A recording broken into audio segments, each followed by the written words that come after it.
Балалар, сендермен біз буын жайында танысатын боламыз. Яғни, сөзді қалай дұрыс буынға бөлу керек. Алдымен, буын дегеніміз не? Сөздегі бір дауыстының, дауысты мен дауыссыздардың дауыс толқынымен бөлшектеніп айтылатын тобын буын деп атаймыз. Немесе, сөздерді айтудағы дауыс құйылысының бірнеше толқынмен бөлшектеніп, үзіліп айтылуындағы ауаның бір толқынын буын дейміз. Бұларға қоса буынды айшықтай түсетін шарттар беріледі. Бірінші, буынды тек дауысты дыбыстар ғана жасай алады. Мысалға, а, та, ә, же, а, па. Екіншіден, қанша дауысты болса, сонша буын болады. Мысалы, қалам. Бұл жерде екі дауысты бар. А және де а. Мектеп, терезе. Бұл жерде үш буын болып тұр, демек, үш дауысты дыбыс дегеніміз.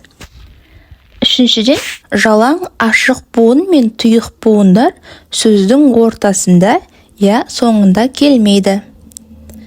Сөздер буын арқылы ғана тасымалданады. Сөздер тасымалданғанда келесі буын дауыстыға басталмайды. Демек, келесі буын дауыссызға басталады. Мысалы, есік.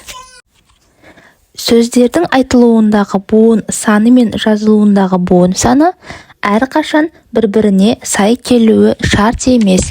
Мысалы, сарыарқа сөзін алсақ, айтылуда сар, арқа болып айтылса, ал жазылуында сары, арқа болады. Тағы келе алмайды сөзі айтылуда кел, алмайды болса, ал жазылуында келе, алмайды болып бөлінеді. Сонымен қатар буынның өзіндік түрлері бар. Буын өзінің құрамындағы дауысты және дауыссыз дыбыстардың ретіне қарай мынадай түрлерге жіктеледі. Олар ашық буын, тұйық буын және бітеу буын. Ашық буын дегеніміз бір дауысты дыбыстың өзінен ғана тұратын, немесе дауыссыз дыбыстан басталып, дауысты дыбысқа аяқталып тұратын буынды ашық буын деп атаймыз. Мысалы, а, ра, олы, кеше, қала, асық, адым. Ал келесі тұйық буын.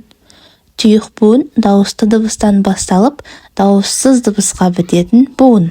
Мысалы, ат, өт, ас, ақ, ал, ет.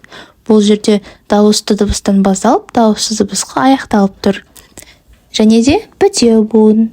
Дауысты дыбыс екі жағынан дауыссыз дыбыспен қоршалып тұратын буын. Мысалы, тіс. Бұл жерде т мен с дауыссыз дыбыс.